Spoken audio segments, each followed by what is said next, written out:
ముందుగా సాక్షి దినపత్రిక తెలంగాణ ఎడిషన్ చూద్దాం. జూలై 2వ వారంలో స్థానిక సంస్థల ఎన్నికల నిర్వహణకు రాష్ట్ర ప్రభుత్వం కసరత్తు. ఈ నెలాఖరులో జెడ్పీటీసీ, ఎంపీటీసీ ఎన్నికల నోటిఫికేషన్, తర్వాత సర్పంచ్, మున్సిపల్ ఎన్నికలు నిర్వహించే యోచన, త్వరలో జరిగే మంత్రివర్గ భేటీలో స్పష్టత వచ్చే అవకాశం.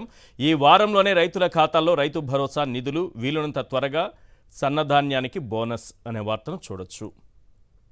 ఇక ప్రభుత్వ బడుల్లో టెక్ కోర్సులు, 6 సంస్థలతో సర్కార్ అవగాహన ఒప్పందాలు, సీఎం రేవంత్ సమక్షంలో ఎంఓయూలు, ఏఐ, కంప్యూటేషనల్ థింకింగ్, కోడింగ్తో పాటు జేఈఈ, నీట్ శిక్షణ, బాలికల అక్షరాస్యత పెంపునకు కృషి అనే వార్తను చూడొచ్చు. హోరెత్తిన నో కింగ్స్ నినాదం, ట్రంప్ వ్యతిరేక నిరసనలతో దద్దరిల్లిన అమెరికా. ఈ వార్తలు ప్రధానంగా సాక్షి దినపత్రిక తెలంగాణ ఎడిషన్లో మనం చూడొచ్చు. నెక్స్ట్ సాక్షి దినపత్రిక ఏపీ ఎడిషన్లోకి వద్దాం. బకాయిల మోత, విద్యార్థులకు వాత, పేదింటి బిడ్డల ఉన్నత చదువులకు కూటమి సర్కార్ గండి, ఫీ రియంబర్స్మెంట్ చెల్లింపులో తీవ్ర నిర్లక్ష్యం అనే వార్తను చూడొచ్చు. ఫీజు రియంబర్స్మెంట్ చెల్లించలేదు కానీ దీన్ని అడ్డు పెట్టుకుని తల్లికి వందనంలో కోత పెట్టేశారు. మీ ఇంట్లో ఎవరైనా పిల్లలకు ఫీ రియంబర్స్మెంట్ ఉందంటే తల్లికి వందనంకి అర్హులు కారట. మరి 30 లక్షల మందికి ఎగ్గొట్టాలంటే ఈ మాత్రం అయినా కనీసం ఆంక్షలు ఉండాల్సిందే. ఈ మాత్రం ఎగ్గొడితే కానీ తమాషా ఏంటంటే ఫీ రియంబర్స్మెంట్ రాలేదు, ఆ నెపంతో తల్లికి వందనం పోయింది, 2 పోయాయి. అంటే వీళ్ళ దౌర్భాగ్యం చూడండి. పాపం వాళ్ళని ఏ స్థాయికి నెట్టేస్తున్నారో చూడండి. విద్యను ఏ స్థాయికి కష్టాల్లోకి నెట్టేస్తున్నారంటే ఇంత దుర్మార్గంగా. ఫీజు రియంబర్స్మెంట్ ఏమి ఇవ్వలేదు. ఫీజు రియంబర్స్మెంట్ పొందే అర్హత మీకు ఉంటే ఇంకా మిగతా పిల్లలకి తల్లికి వందనం రాదు. ఇది ఎక్సలెంట్గా ఉంది. ఇది తీవ్ర ఆందోళనలో కళాశాల యాజమాన్యాలు, తల్లిదండ్రులు. కొండలా పేరుకుపోయిన బకాయిలతో విద్యారంగంలో కల్లోలం, కోర్సు పూర్తయిన సర్టిఫికేట్లు చేతికందక విద్యార్థుల సతమతం. వాళ్ళ జీవితాలు నాశనం అయితే మందేం పోయిందన్నట్టుగా ఉంది ఈ ప్రభుత్వం. పోయింది విద్యార్థుల జీవితాలే కదా, పోతే పోయింది. సర్టిఫికేట్లు చేతికి రాలేదు, పోతే పోయింది. నెక్స్ట్ ఉన్నత చదువులకు పోలేరు, పోతే పోయింది. చదువులే కదా పోయేది, పోతే పోయింది అన్నట్టుగా ఉంది. మరి వైఎస్ఆర్సీపీ ప్రభుత్వంలో ఏ త్రైమాసికానికి ఆ త్రైమాసికంలో ఎప్పటికప్పుడు చెల్లింపులు జరిగితే ఇప్పుడు ఎందుకు జరగట్లేదు? విద్యా దీవెన, వసతి దీవెన పథకాలకు 5 ఏళ్లలో జగన్మోహన్ రెడ్డి గారి ప్రభుత్వం 18,663 కోట్ల రూపాయలు చెల్లించింది. ఇందులో చంద్రబాబు నాయుడు గారి గత ప్రభుత్వం 2014-19లో బకాయిలు పెట్టిపోయినటువంటి 1,778 కోట్లు కూడా చెల్లించింది. ఇప్పుడు నాణ్యమైన విద్యాబోధన కరువైంది. ఓపిక నశించి ప్రైవేటు కళాశాలల యాజమాన్యాలు కూడా పోరుకు సిద్ధమవుతున్నాయి. న్యాయస్థానంలో తేల్చుకుంటామని హెచ్చరిస్తున్నాయి. ఏటా 3,900 కోట్లకు గాను బడ్జెట్లో అరకొర కేటాయింపులతో అటు విద్యార్థుల జీవితాలతో ఏ రకంగా ఆడుకుంటున్నారనేది క్లియర్గా అర్థమవుతుంది. నెక్స్ట్ పోలీసు వలయంలో దామినేడు. స్థానికులను సైతం ఆలయం వద్దకు అనుమతించని పోలీసులు. అక్కడ తిరుపతి పుణ్యక్షేత్రం తెలుసు, అక్కడ చాలా ఆలయాలు ఉన్నాయి. ఆలయాలన్నీ కూలగొట్టుకుంటూ ఒకటి కూలగొడుతూ మొన్న వారాహి అమ్మవారి ఆలయం కూలగొట్టారు. ఇప్పుడు నాగాలమ్మ ఆలయం కూలగొట్టారు దామినేడులో. ఇదంతా కూడా తిరుపతి పరిసరాల్లోనే జరుగుతోంది. స్థానికులను సైతం ఆలయం వద్దకు అనుమతించని పోలీసులు. టీడీపీ నేత కృష్ణమూర్తి నాయుడు దాష్టీకంతో ఆలయం నేలమట్టం. అక్కడే ఆలయాన్ని పునర్నిర్మించాలని గ్రామస్తుల డిమాండ్. ఈ విషయంలో మరో అభిప్రాయానికి తావులేదని స్పష్టీకరణ. 1-2 రోజుల్లో తేల్చాలని అల్టిమేటం. వారాహి ఆలయ ధ్వంసంపై చర్యలు తీసుకొని పోలీసులు అనే వార్తను చూడొచ్చు. ఇక ఎక్కడి వారు అక్కడే గప్చుప్. ఉపాధ్యాయ బదిలీలో ఘోరంగా విఫలమైన సర్కార్. రాష్ట్ర వ్యాప్తంగా 40,000 మందికి స్థాన చలనం. రిలీవర్లు లేక పాత పాఠశాలల్లోనే ఉపాధ్యాయులు విధులు. హెచ్ఎంలుగా స్కూల్ అసిస్టెంట్ల నియామకం. 10% కొత్త పోస్టుల్లో చేరిక, మిగిలిన వారు పాత పోస్టులని కొనసాగింపు. ప్రతిష్టాత్మకమని చెబుతున్న మోడల్ ప్రైమరీ స్కూళ్లలోనూ హెచ్ఎంల సమస్య. ఇది పాపం స్కూళ్లలో దుస్థితి. అయ్యవార్ల అవస్థలతో పాటు స్కూళ్లకు ఏర్పడినటువంటి దుస్థితి కూడా చూస్తున్నాం. విద్యాశాఖ మంత్రి గారు ఏ రకంగా ఆ స్కూళ్ల డెవలప్మెంట్ కోసం కృషి చేస్తున్నారు. సో ఇది మనకు కనిపిస్తున్నటువంటి విద్యకు సంబంధించే ప్రధానమైన వార్తలు సాక్షి దినపత్రికలో. ఒకటి ఇది ఫీజు రియంబర్స్మెంట్ది, ఒకటి తర్వాత ఇక్కడ ఉపాధ్యాయులు పడుతున్నటువంటి అవస్థలు, ఒకటి దానికి తోడు ఈ ఫీజు రియంబర్స్మెంటు అడ్డం పెట్టుకొని తల్లికి వందనం ఎగవేతేయడం. సూపర్ 6 కాదు, ఫస్ట్ బాల్కే కూటమి అవుట్. చంద్రబాబు ఏడాది పాలనపై మాజీ మంత్రి వైఎస్ఆర్సీపీ నేత బుగ్గన రాజేంద్రనాథ్ ఎద్దేవా. సూపర్ 6 అమలు చేశామని చంద్రబాబు నిస్సిగ్గుగా పచ్చి అబద్ధాలు. ఏ పథకం అమలు చేశారో ప్రజలకు చెప్పాలి. హామీలపై ఎవరైనా ప్రశ్నిస్తే సహించేది లేదనడం చంద్రబాబు దిగజారుడుతనానికి నిదర్శనం. 30 లక్షల మందికి తల్లికి వందనం ఎగ్గొట్టి మహామోసం. 50 ఏళ్లకే మహిళలకు ఇస్తామన్న పెన్షన్ ఏమైంది? 1,80,00,000 మందికి ఆడబిడ్డ నిధి హొళక్కేనా? నిరుద్యోగ యువతకు నెలకు 3,000 భృతి సంగతేంటి? అప్పులు, బడ్జెట్ వ్యయాలు, సంక్షేమ లెక్కలపై బహిరంగ చర్చకు సిద్ధమా చంద్రబాబు? చివరకు ఉద్యోగుల సొమ్ములను వాడేస్తున్న ఉపాధ్యాయుల్ని ఇప్పుడే చూసాం పాపం. ఇప్పుడు ఈ ఉద్యోగులు కూడా పోయారు. చివరికి ఉద్యోగుల సొమ్ములను వాడేస్తున్న ఘనత కూటమిదే.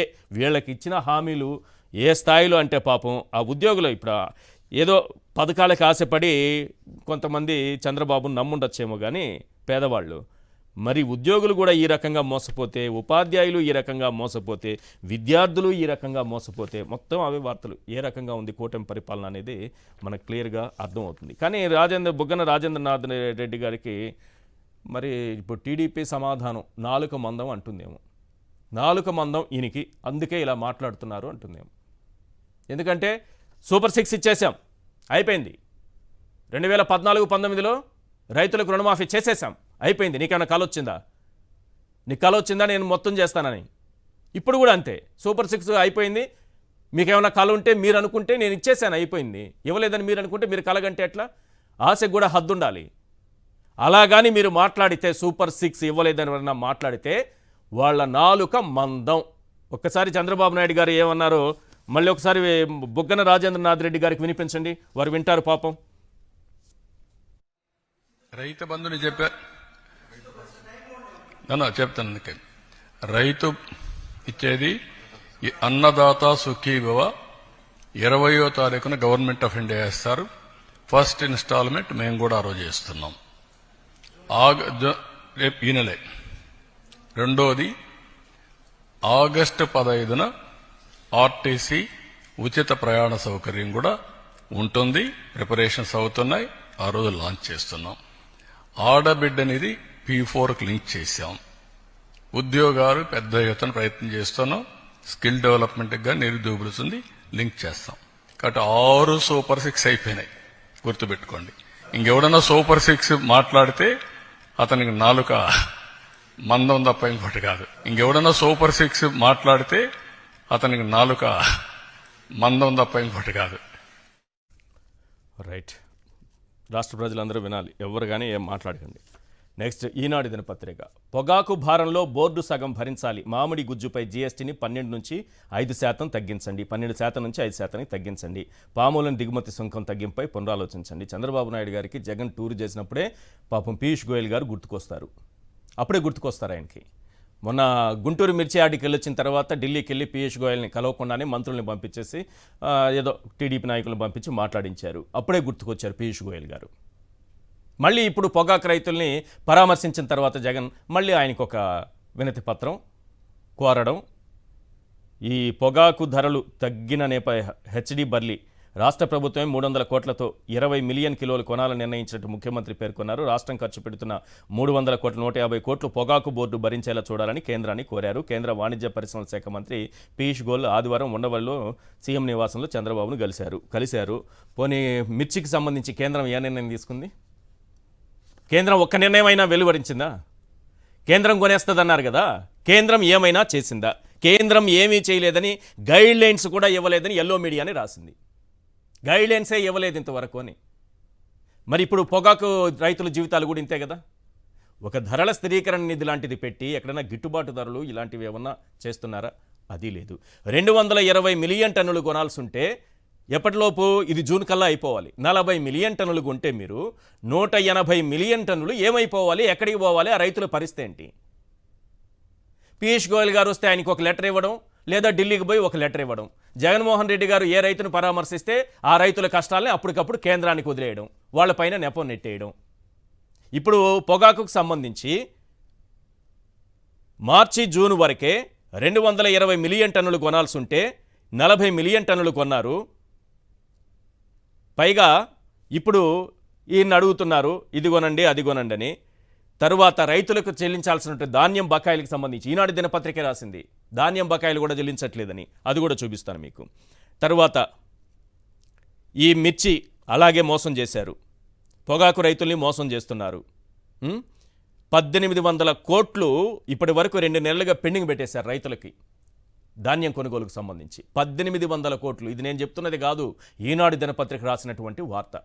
అది పొగాకుకు సంబంధించి ఇది. నెక్స్ట్, భూములపై పేరుకే హక్కులు అమ్ముకోవాలన్న కంపెనీలకే దయతలచాల్సిందే. 30,000 కోట్ల పెట్టుబడుల లక్ష్యం, 15,000 ఎకరాలు, త్వరలో నూతన డిఫెన్స్ పాలసీ. అయిపోయింది. రాష్ట్ర బ్రాండ్ ఇమేజ్ దెబ్బతీయాలనే జగన్ కుట్రలు, పొదిలి ఘటనపై మంత్రి పార్థసారథి ధ్వజం.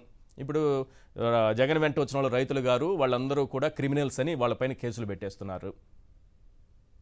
జగన్ వెంట వచ్చింది రైతులు కాదు, జగన్ వెంట వచ్చింది ఆయన అభిమానులు కాదు, మొత్తం క్రిమినల్సేరట. 40 మందిని పంపించి ఏ రకంగా చేశారో జగన్మోహన్ రెడ్డి గారు క్లియర్గా ఎక్స్లో పోస్ట్ పెట్టారు, ఒకసారి చూడండి. అది కూడా ఇది ధ్వజమట. అమరావతి మహిళల్ని కించపరచడం హేయం, జగన్ భారతిరెడ్డి క్షమాపణలు చెప్పాలి. మచిలీపట్నం విజయనగరంలో నిరసన ప్రదర్శనలు. మచిలీపట్నంలో తెలుగు మహిళల నిరసన ప్రదర్శన. విజయనగరంలో ర్యాలీగా వస్తున్న మహిళలు. అమ్మా, ర్యాలీలు చేయండి, చంద్రబాబు నాయుడు గారు చెప్తారు కాబట్టి, తెలుగు మహిళలు కాబట్టి నిరసన ప్రదర్శనలు చేయండి, తప్పేం లేదమ్మా. చేస్తూనే ఒక్కసారి ఇలా అన్యాయం అయిపోతున్నటువంటి మహిళలు బాలికల జీవితాలపైన కూడా ఒక్కసారి ఆలోచించి వీటి కోసం కూడా ఒక్కసారి మీరు నిరసన ప్రదర్శనలు చేస్తే మరింత సంతోషిస్తాను. ఇప్పుడు మీరు చేస్తున్నారు కదా నిరసన ప్రదర్శనలు, ఓకే, చేయొద్దని నేను చెప్పట్లేదు. దానితో పాటు ఇవి కూడా పట్టించుకోండి. మోసం చేశాడు సరే, డబ్బులు ఇప్పిస్తాం, పెళ్ళొద్దంటూ టీడీపీ నేతల దుప్పటి పంచాయితీ, సిగ్గుచేటు దుప్పటి పంచాయితీ. రాజమండ్రిలో టీడీపీ ఎమ్మెల్యే వాసు అనుచరుడి నిర్వాకం. దళిత మైనర్ బాలికను ప్రేమ పెళ్లి పేరుతో మోసం చేసిన పులవర్తి సత్యదేవ్. కులం తక్కువ దానివి, ఎలా పెళ్లి చేసుకోవాలంటూ దూషణ. ఎప్పటికప్పుడు పెళ్లి వాయిదా. 8వ నెలలో సిజేరియన్, పురిటి బిడ్డకు వైద్యం అందకుండా చేసి చంపేయించిన వైనం. టీడీపీ నేతల ఒత్తిడితో ఘటనను తొక్కిపెట్టిన పోలీసులు. ఈ నెల 4న కలెక్టరేటుకు బాధితురాలి కుటుంబం ఫిర్యాదు. పెళ్లికి వారం గడువు కోరి పరారైన నిందితుడు. వైఎస్ఆర్సీపీ నేతల జోక్యంతో పోక్సో కేసు. రామగిరి మండలంలో రాప్తాడు దగ్గర 9వ తరగతి చదువుతున్నటువంటి దళిత మైనర్ బాలిక పైన 14 మంది టీడీపీ కీచకులు, ఎల్లో కీచకులు, తండ్రితో సహా, కొడుకున్నాడు, తండ్రి ఉన్నాడు, నెలల తరబడి వీడియోలు తీసి బెదిరించి జీవితాన్ని నాశనం చేశారు తల్లి. మరి అలాంటి వాటిని పట్టించుకోరా? నిరసన ప్రదర్శనలు చేయండి, ఇంకో 6 నెలలు చేయండి, ఇంకో సంవత్సరం చేయండి, ఈ 5 ఏళ్ళు చేస్తూ ఉండండి, ఏం ప్రాబ్లం లేదు. ప్రాబ్లం లేదంటే చేయాల్సిందని మీకు అనిపిస్తే చేయండి. అది తప్పు, వాళ్ళు క్షమాపణ చెప్పాలనిపించి మీరు అనిపిస్తే అది కూడా చేయండి, కాదనట్లేదు. మరి వీళ్ళ గురించి ఎవరు పట్టించుకోవాలి? 188 మంది జీవితాలు నాశనం అయిపోయే ఏడాదిలో ఎవరు పట్టించుకోవాలి? 15 మందిని అత్యాచారం చేసిన తర్వాత చంపేశారు, వాళ్ళ జీవితాలను ఎవరు పట్టించుకోవాలి? ఇలాంటి వాటిపైన దృష్టి పెట్టరా? నిరసన ప్రదర్శనలు చేయరా తల్లి? వీటిపైన కూడా చేయండి తల్లి. బాలికల జీవితాలు నాశనం అయిపోతున్నాయని చేయండి తల్లి. చేతులెత్తి వేడుకుంటున్నా. మహిళలపై అనుచిత వ్యాఖ్యల కేసులో నేడు కొమ్మినేని విడుదల. రాజధాని మహిళలపై అనుచిత వ్యాఖ్యల కేసులో నిందితుడిగా ఉన్నటువంటి సాక్షి ఛానల్ యాంకర్ కొమ్మినేని శ్రీనివాసరావు సోమవారం గుంటూరు జైలు నుంచి విడుదల కానున్నారంటూ ఈనాడు దినపత్రిక రాసింది. రైట్, దానిపైన మనం మాట్లాడదాము. అలాగే ఇవేం కోతలు బాబోయ్, రాష్ట్రంలో విచిత్ర వాతావరణం, తీవ్రమైన ఉక్కపోత, జనం ఉక్కిరి బిక్కిరి. అదే సమయంలో కరెంటు కోతలు. పట్టణ గ్రామీణ ప్రాంతాల్లోనూ ఇదే పరిస్థితి. ఇది ఆంధ్రజ్యోతి దినపత్రిక. వీడియోస్తో సహా చూపిస్తాను ఈరోజు రాష్ట్రంలో ఏం జరుగుతోందని. రాష్ట్ర వ్యాప్తంగా వీడియోలు పంపిస్తున్నారు. నైట్ కరెంట్ లేక ఉక్కపోతతో ఎలా అల్లాడిపోతున్నాము, ఏంటి పరిస్థితులు అని. విజనరీ ప్రభుత్వంలో ఇలానే ఉంటుందా అన్న అనుమానం కలుగుతోంది.